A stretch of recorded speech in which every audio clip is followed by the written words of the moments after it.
선택과 결단이 인생을 바꾼다라는 제목으로 말씀을 좀 나누겠습니다. 오늘 본문을 보면, 오늘 본문은 여호수아서의 가장 마지막 장입니다. 마지막 24장이 이제 마지막 장인데요. 마지막 장에 지금 여호수아가 이스라엘 백성을 향해서 마지막 설교를 하고 있습니다. 사실 이스라엘 백성이 요단강을 건너서 가나안 땅에서 이방 가나안 족속들과 치열한 전쟁을 치루었고요. 그 전쟁의 대부분의 전쟁에서 승리를 차지했습니다. 그리고 이제 이처럼 평생 전쟁하면서 가나안 땅을 정복했던 이제 여호수아가 하나님 앞에 가기 전에 바로 이제 직전에 한 마지막 설교가 오늘 본문이다. 이제 그렇게 아시면 됩니다. 사실 그렇잖아요. 누구나 마지막으로 하는 이야기는 굉장히 의미심장한 이야기입니다. 특히 오늘 이스라엘의 가나안 정복 전쟁의 산 증인이라고 할 수 있는 여호수아가 지금 이스라엘 백성들 이제 앞에 놓고 소위 말해서 이제 그거죠. 그동안 하나님께 하신 것들을 이제 돌아보는 겁니다. 오늘 우리가 14절부터 18절까지만 읽었지만 24장 1절부터 보면 세겜이라는 곳에 이스라엘 백성들을 다 모아놓고 여호수아가 마지막 설교, 고별 설교를 하는데 아브라함 때부터 하나님이 아브라함을 갈대아 우르에서 부를 때부터 그리고 그 이스라엘 백성들이 애굽에 들어갔을 때 종으로 들어갔던 이야기, 그리고 광야에서 지났던 이야기, 그리고 가나안 땅을 정복하면서 싸웠던 그런 이야기들 이렇게 그냥 한 스토리로 쫙 지금 이 여호수아가 설교하고 있다라고 우리가 상상을 하면 좋을 것 같아요. 아브라함 때부터 하나님께서 하신 그 모든 일들을 여호수아가 이스라엘 백성들에게 하나님이 하신 일을 회상하면서 설교하고 있는 장면입니다. 자, 그런데 이 여호수아가 그 설교를 한 후에 오늘 14절부터 보면 이스라엘 백성들을 향해서 질문을 하나 던집니다. 근데 그 질문이 뭐냐는 거예요. 오늘 본문에 보면 그 질문이 15절에부터 나옵니다. 15절을 한번 보시겠어요? 15절에 보면 성경이 이렇게 기록합니다. 주님을 섬기고 싶지 않거든. 조상들이 강 저쪽에 메소포타미아에서 섬기던 신들이든지 아니면 당신들이 살고 있는 땅 아모리 사람의 신들이든지 당신이 어떤 신을 섬길 것인지를 오늘 선택하십시오. 나와 나의 집안은 주님을 섬길 겁니다. 사실 이 말씀은 이겁니다. 하나님을 섬기든지 그리고 이 땅에 있는 이방 신들을 섬기든지 하나를 선택하라고 마지막 바로 이 여호수아가 소위 결단을 촉구하고 있는 장면이다라는 겁니다. 자, 근데 보세요. 이제 아브라함부터 시작해서 이스라엘 역사를 쭉 그렇게 여호수아가 설명하면서 마지막에 왜 당신들은 지금 하나님을 따르든지 아니면 이방신을 따르든지 둘 중에 하나를 선택하라고 하시는 이 메시지, 이 질문을 왜 지금 여호수아가 이스라엘 백성들에게 던지고 있느냐라는 사실입니다. 왜 그럴까? 왜 이 질문을 이스라엘 백성들에게 하고 있을까? 그 이유는요. 사실 이스라엘 백성들이 이미 이방 문화 그리고 이방 신들과 이방 문화의 유혹을 받아 흔들리고 있다는 겁니다. 이때는요, 이미 이스라엘 백성들이 가나안 땅에서 수없이 많은 전쟁을 치러왔습니다. 그리고 그 전쟁을 치러오면서 이제 어느 정도 이제 안정기에 된 거예요. 이제 점령해야 될 땅을 다 점령했습니다. 그러니까 점령해야 될 땅들을 다 점령하면서 이제 안정기에 돌아왔으면서 안주해 가면서 조금씩 가나안 땅의 이방 백성들의 문화와 그 종교의 영향을 받아가기 시작했다는 겁니다. 그래서 이스라엘 백성들이 조금씩 변해가고 있었던 것 같아요. 그래서 그런 이스라엘 백성들을 향해서 여호수아가 이제 마지막 고별 설교를 하면서 당신들은 지금 이 시간 하나님을 선택하든지 이방신을 선택하든지 둘 중에 하나를 선택해야 합니다라고 촉구하고 있다는 겁니다. 자, 그런데 오늘 15절에 보면 그럼 누구를 선택하라고 얘기하고 나서 이스라엘 백성이 어떻게 반응하냐는 겁니다. 그 이야기를 듣고 16절에 백성들이 이렇게 대답하죠. 주님을 버리고 다른 신을 섬기는 일은 절대로 없을 겁니다. 이 얘기는 뭐예요? 내가 하나님만을 섬기겠습니다. 절대 이방신을 섬기는 일은 없을 겁니다. 라고 다짐을 하고요. 그리고 오늘 우리가 다 읽진 않았지만 19절부터 28절까지 계속해서 사실 여호수아가 질문하고 절대 우리는 하나님만을 섬길 겁니다. 이방신을 섬기는 일은 없을 겁니다. 라고 다짐하고 또 다짐하고 다짐합니다. 그리고 여호수아는 그 다짐을 계속하고 그 다짐을 받아요. 그게 오늘 여호수아서 24장 1절부터 마지막까지의 그 내용입니다. 그런데 보세요. 그렇게 여호수아가 이스라엘 백성들을 향해서 그런 다짐을 내가 하나님만 섬기겠습니다라는 다짐을 받고 다 받았는데 그런 이스라엘 백성들의 그 굳은 결심이 언제까지 갔는지 아세요? 그렇게 계속 다짐을 받았는데 그 이스라엘 백성의 결심은 여호수아서가 24장의 마지막입니다. 그리고 그 다음이 사사기인데 여호수아가 죽고 얼마 되지 않아서 이스라엘 백성들은 다 하나님을 잊어버리기 시작했습니다. 다 잊어버리는 거예요. 그래서 사사시대, 하나님을 알지 못하는 영적으로 정말 암흑의 시대인 사사시대로 들어갈 수밖에 없었다라는 겁니다. 그러니까 여호수아는 알았던 것 같아요. 내가 만약에 죽고 이제 이스라엘 백성들이 그냥 가나안 땅에 있게 될 때 이들이 하나님을 떠나겠구나라고 생각했던 것 같아요. 사실 이들이 하나님을 떠났던 여러 가지 원인 중에 여러 가지 원인이 있겠지만 그 중에 하나는 그거 같아요. 하나님을 섬기겠다고 정말 수없이 각오하고 다짐했지만 이들이 삶 속에서 편안함을 누려가면서 치열하게 전쟁하면서 살아갈 때는요, 하나님을 놓지 않았고 하나님의 은혜를 구했고 하나님의 도움을 구했고 기도했습니다. 근데 삶 속에서 편안하게 살아가면서 그냥 그 이방 문화에 젖어가기 시작하면서 하나님께 받은 은혜를 잊어버리고 하나님을 잊어버리고 하나님의 말씀을 잊어버리기 시작했습니다. 하나님에 대한 관심이 점점 희미해졌고 하나님과 관계가 멀어지기 시작했다는 겁니다. 이게 지금 성경이 얘기하는 겁니다. 자, 이런 시점에서 지금 여호수아가 바로 이제 질문을 하는 겁니다. 자, 여호수아가 지금 이스라엘 백성들이 이런 상황에서 지금 여호수아는 그 이스라엘 백성들의 신앙과 믿음을 회복시키기 위해서 무엇을 하고 있느냐, 무엇을 촉구하고 있는지 오늘 본문을 통해서 그걸 한 두 가지 정도만 찾으려고 합니다. 여호수아가 이스라엘 백성들에게 촉구하는 것 첫 번째는 여호수아는 이스라엘 백성들 안에 있는 죄성을 다시 한번 지적하면서 그걸 드러내려고 합니다. 이런 거예요. 그 죄성이라는 편안함의 안주에서 하나님을 잊어버리는 죄성입니다. 편안함의 안주에서 하나님을 잊어버리고 하나님의 은혜를 잊어버리는 그 보편적인 사람들의 죄성을 다시 한번 이렇게 기억나게 한다는 겁니다. 자, 성경을 한번 보세요. 성경 오늘 성경을 찾으셨죠? 여호수아서 24장 19절을 한번 보십시오. 자, 여호수아서 24장 19절. 오늘 우리가 19절에 보면 성경이 이렇게 기록합니다. 자, 19절 보세요.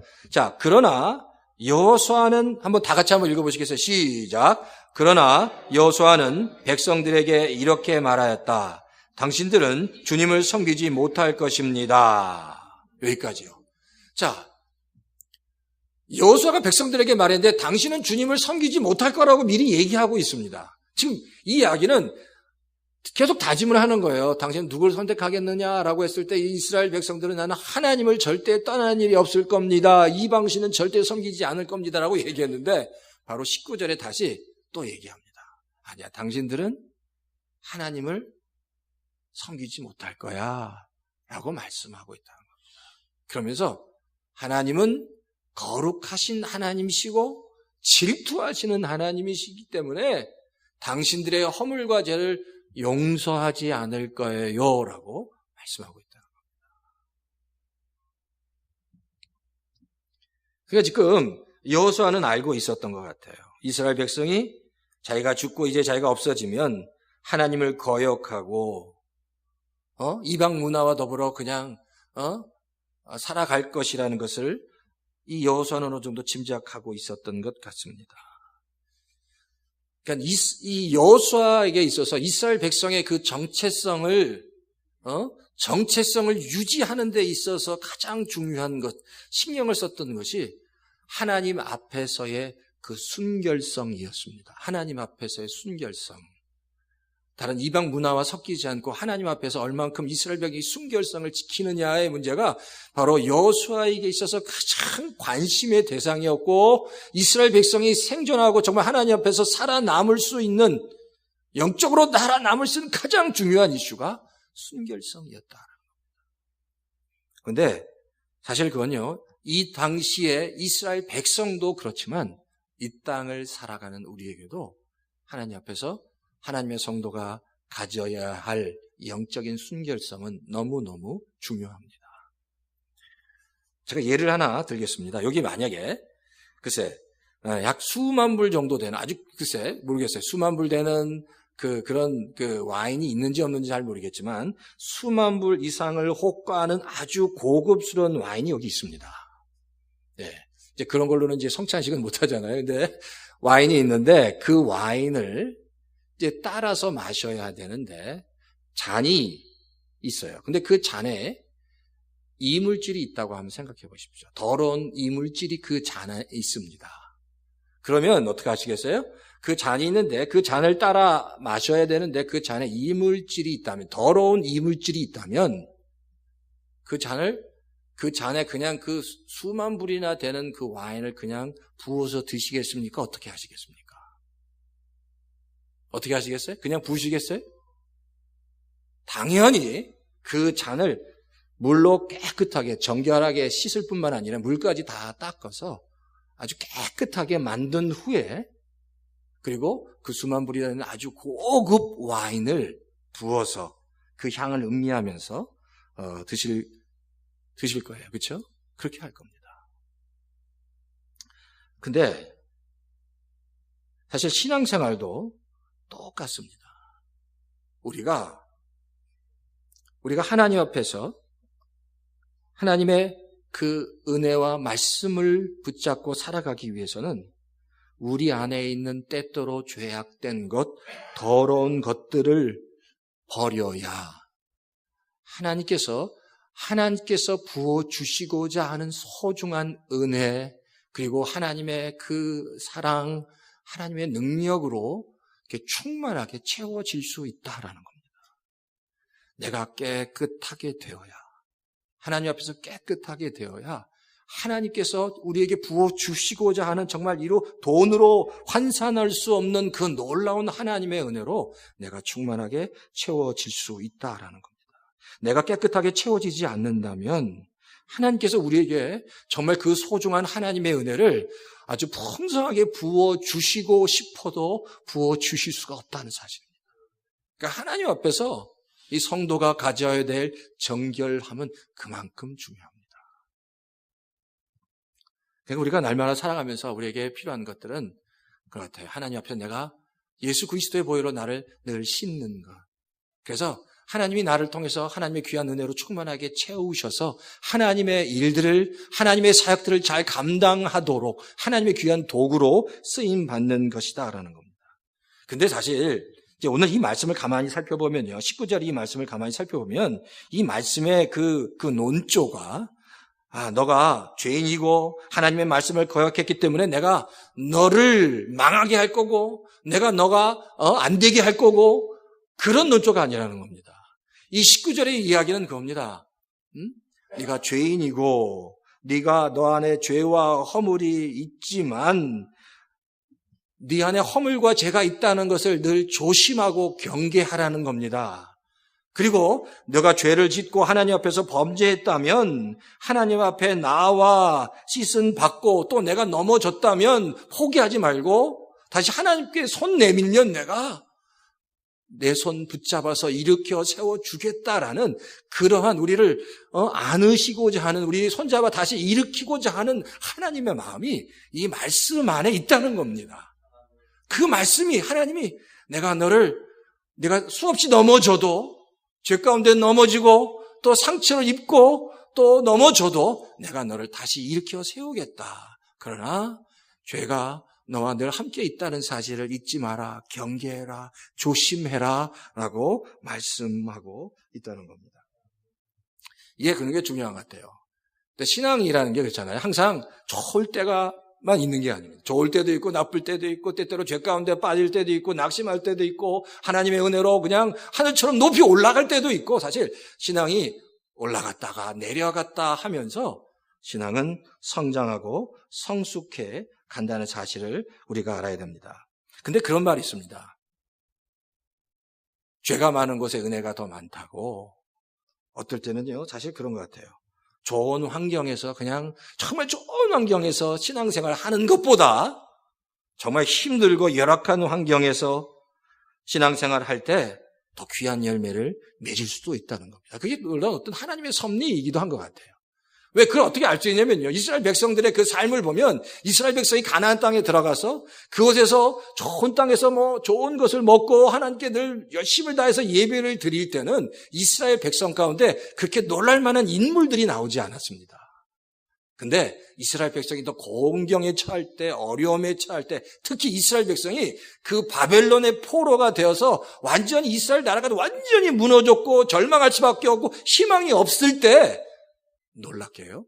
하나님은 그 절망의 때, 그 포로 완전히 하나님이 버림받았다고 생각했던 그 절망의 때 하나님은 더 많은 믿음의 신실한 사람들, 일꾼들을 더 많이 세우셨다는 겁니다. 다니엘이 그랬고요.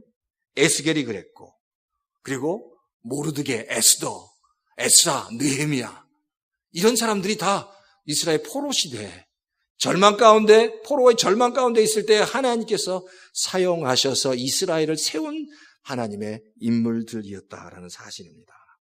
그러니까 때때로 힘들고 어렵고 막 마음이 무너질지라도 하나님을 바라면 하나님께서는 우리에게 늘 그 힘들고 어려운 때라도 더 좋은 것으로 더 놀라운 하나님의 은혜로 우리를 채워주시는 그 은혜가 있다는 사실입니다. 그 하나님의 은혜. 그러니까 우리가 늘 바라는 것, 하나님, 그 하나님의 은혜로 나를 채워주십시오. 그 하나님의 은혜가 필요합니다. 그런 하나님의 은혜를 우리 구하시는, 그리고 연약할 때도 하나님께 나가고 연약할 때도 하나님을 의지하겠습니다. 나를 보는 게 아니라 내가 하나님만 보고 나가겠습니다. 그렇게 하나님만 바라보고 나가시는 우리 열린교회 모든 성도님 다 되시길 주의 이름으로 축원합니다. 자, 두 번째는요. 지금 여호수아는 이스라엘 백성들을 향해서 하나님에 대한 분명한 확신과 증거를 가지라. 그 증거를 가슴에 새기라고 말씀하고 있습니다. 자, 그 말씀이 25절과 26절에 보면 25절과 26절 한번 보시겠어요? 성경 한번 찾아보십시오. 자, 여호수아서 24장 25절과 26절. 한번 이건 이제 성경을 찾아보십시오. 자, 좀 시간을 좀 드리겠습니다. 여호수아서 24장 25절 26절에 보면 여호수아가 이스라엘 백성들을 향해서 뭘 요구하고 있는지 말씀하고 있어요. 자, 한번 읽겠습니다. 다 같이 읽겠습니다. 시작. 그날 여호수아가 세겜에서 백성들과 언약을 세우고 그들이 지킬 율례와 법도를 만들어 주었다. 26절입니다. 여호수아가 이 모든 말씀을 하나님의 율법책에 기록하고 큰 돌을 가져다가 주님의 성소 곁에 있는 상수리 나무 아래 두고. 자, 첫 번째 율법책에 기록했다. 하나님께서 주신 말씀 율례와 법도를 기록했다는 것. 두 번째 뭐예요? 큰 돌을 가져다가 성소 옆에 있는 상수리 나무 밑에 두었다는 겁니다. 이 상수리 나무라는 이야기는 이게 소위 영적인 제사를 드리는 곳, 그런 의미가 있습니다. 자, 이건 보통 상수리 나무 옆에서 제사를 드리고 제단을 쌓았는데 바로 그곳에 뭘 뒀다고 해? 큰 돌을 두었다는 겁니다. 그리고 이스라엘 백성들은 그 세겜 땅에 있는 상수리 나무 옆에 있는 그 돌을 보면서 뭘 생각할까요? 하나님과 한 약속을 생각할까요? 어떤 약속입니까? 하나님, 저는 절대 이곳에 살지만 이방신을 섬기지 않고 하나님만을 섬기겠습니다. 절대로 다른 신은 섬기지 않겠습니다라고 한 약속을 이스라엘 백성들이 생각하도록 했다라는 겁니다.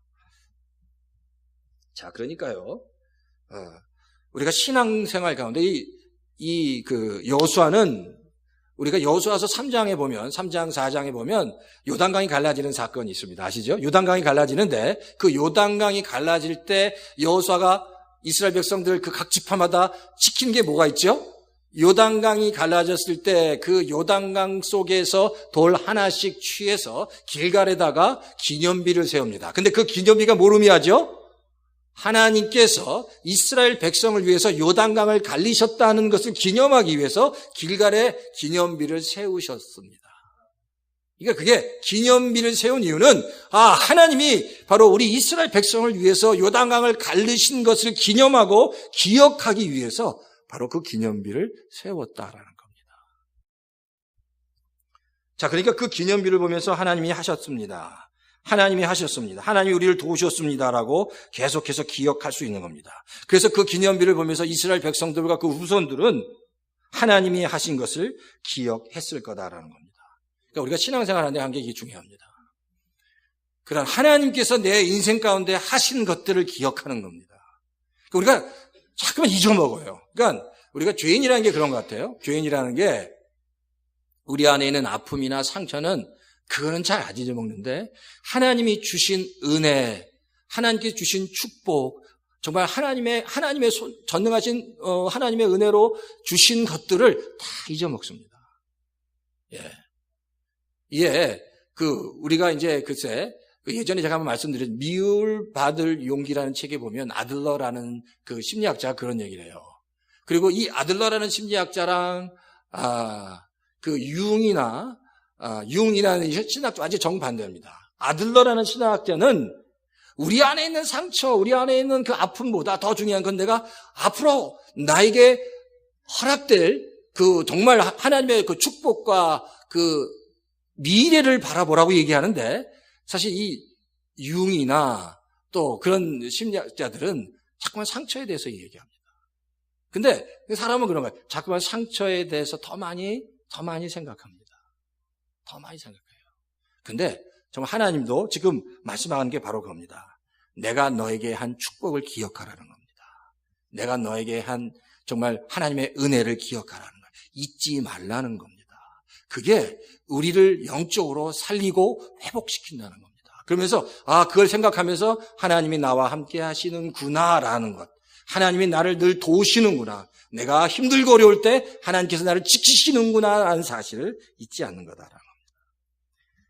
자, 신약에 보면 예수님의 제자 중에 베드로라는 사람이 나옵니다. 잘 아시죠? 베드로. 잘 아시죠? 자, 그런데 이 베드로에게 있어서 신앙의 기념비적인 사건이 하나 있습니다. 베드로에게 있어서 신앙의 기념비적인 사건. 바로 그 사건은 요한복음 5장에 나오는 갈릴리 호수 사건입니다. 디베랴 바다라고도 하고요. 갈릴리 호수 사건입니다. 자, 이 사건 너무 잘 아실 겁니다. 이 사건의 내용은 바로 이겁니다. 베드로가 어느 날 밤새도록 고기를 잡았는데 한 마리도 못 잡았다는 겁니다. 밤새도록 고기를 잡았는데 한 마리도 못 잡았는데 그 다음날 예수님이 베드로에게 찾아오셔서 말씀하십니다. 다시 그곳 한 마리도 잡지 못한 그곳에 가서 다시 고기를 잡으라고 말씀하십니다.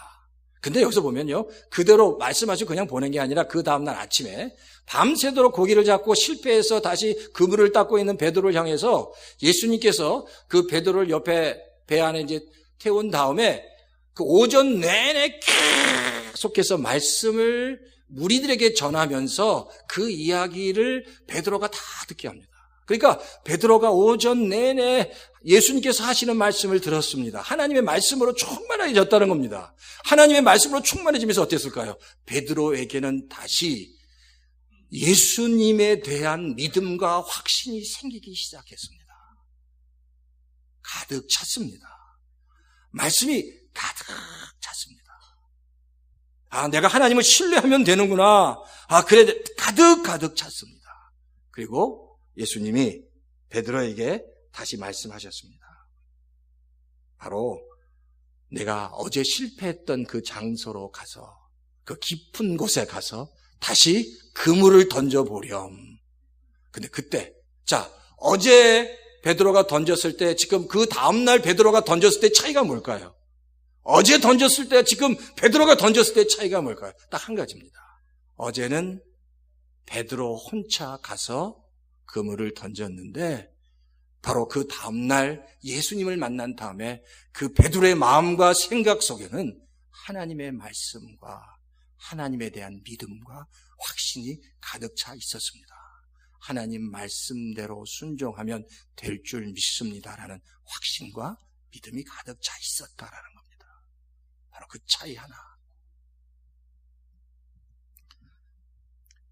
우리가 신앙생활하면서 그런 것 같아요. 우리 삶 가운데 정말 지지리도 해결되지 않은 일들이 있습니다. 너무 철옹성같이 변화되지 않을 것 같은 견고한 진들, 절대로 무너지지 않을 것 같은 견고한 진들이 우리의 삶 가운데 있습니다. 이런 일들을 경험하게 되면 성도들이 지칠 수밖에 없습니다. 지치죠. 왜? 아무리 정말 봐도 해결될 수 없을 것 같은 너무 철옹성 같은 무너지지 않는 견고한 진이기 때문입니다. 이제 그런 일들이 어떨 때는 자녀에게, 어떨 때는 회사나 비즈니스나 또 여러 가지 일들 가운데 그런 일들이 있을 때 성도는 절망할 수밖에 없고 힘들 수밖에 없다는 겁니다. 그런데 중요한 건 그겁니다. 그때 그런 견고한 진들 앞에서라도 우리가 끝까지 희망을 놓지 말아야 될 것은 그겁니다. 하나님이 나와 함께 하실 때, 하나님의 때에 반드시 하나님께서 해 주실 것이다 라는 믿음과 확신입니다. 그러니까 이것을 놓지 말아야 합니다. 당장 그 일들이 내 눈앞에서 내 삶 속에서 이루어지지 않아도 그러잖아요.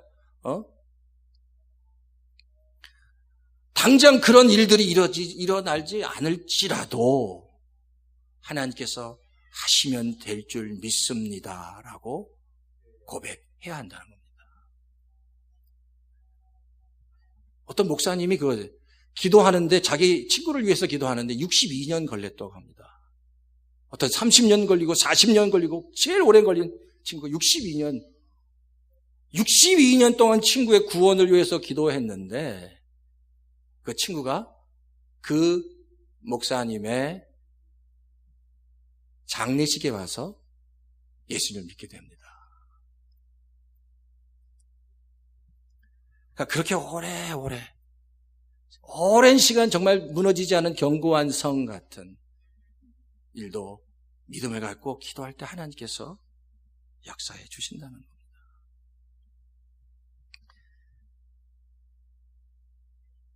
이게 지금 하나님께서 베드로에게 이런 훈련을 시키시는 것 같아요. 믿음으로 하나님께 나가라. 믿음으로 나가라.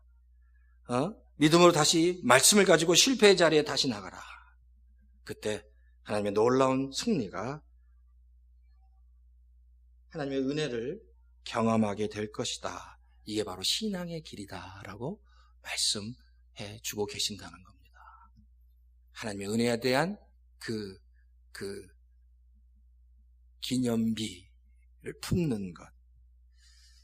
제가 마지막으로 이 말씀 한번 드리고 마치겠습니다. 여러분, 그 국제시장이라는 영화 다 보셨죠? 많이 보셨을 겁니다. 국제시장. 예. 뭐 직접 영화관에서 보시기도 하고, 뭐 영화 다운로드해서 보시기도 하고, 국제시장을 많이 보셨을 겁니다. 이 국제시장에 글쎄 제가 사진을 좀 보여드렸으면 더 좋았을 텐데 그냥 머리로 좀 상상. 국제시장의 그 마지막 장면 생각나십니까? 이 마지막 장면은 이 덕수라는 사람이 노인이 돼서 나이가 아주 많아졌습니다.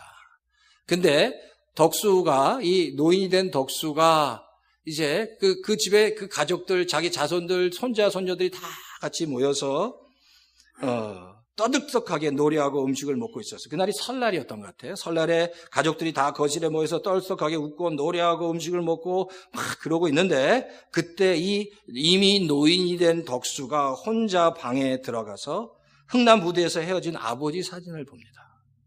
흥남부두에서 헤어진 아버지 사진을 보면서 이 노인이 된 덕수가 아버지에게 이게 혼자 소리로 말합니다. 이렇게 얘기하는 거예요. 아버지, 이만하면 나 잘 살았지. 아버지, 이만하면 나 잘 살았지. 그리고 나서 이 덕서가 그 다음에 바로 이렇게 얘기합니다. 근데 나 진짜 힘들었어요. 진짜 힘들었어요.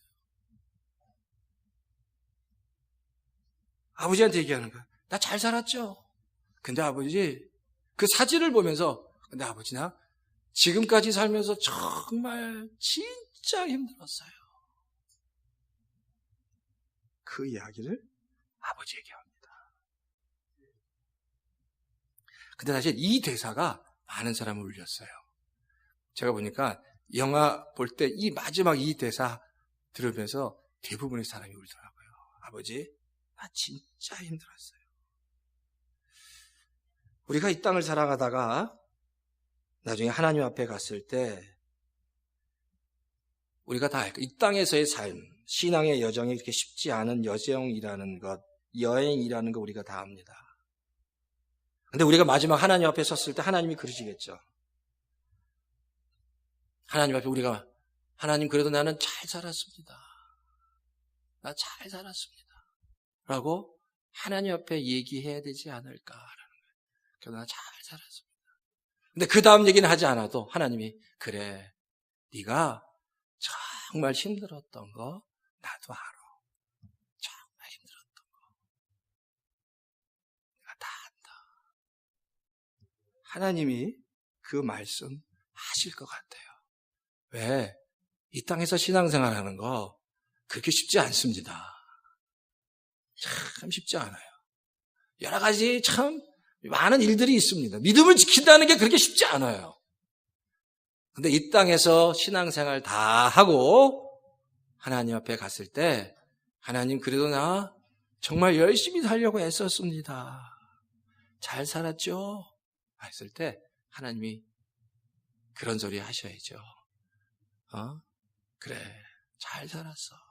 근데 정말 힘들었던 거 안다. 정말 힘들었던 거. 우리가 이 땅을 살아가면서 다시 한번 내가 어떻게 살아야 되는지 우리 자신을 돌아봐야 합니다. 신앙생활 한다는 것 녹록하지 않고 쉽지 않고 편하지 않습니다. 많은 어려움이 있습니다. 사실 그래요. 선택이라는 것은 또 다른 것을 포기한다는 게 선택입니다. 우리는 수없이 많은 믿음의 선택을 하면서 반면에 또 다른 것들을 포기하면서 지금까지 왔고 앞으로 하나님의 나라에 갈 때까지 선택과 포기를 반복하면서 갈 겁니다. 하지만 그렇게 선택과 포기를 반복하면서 갈지라도 나중에 하나 앞에 섰을 때 하나님 나 정말 잘 살았지요라고 말할 수 있어야 될 줄 믿습니다. 잘 살았습니다. 그렇지만 힘들었지만 잘 살았습니다. 하나님 감사합니다. 나를 지켜주셔서 감사합니다. 라고 정말 하나님 앞에서 당당하게 말하실 수 있는 우리 열린교회 모든 성도님 다 되시기를 주의 이름으로 축원합니다.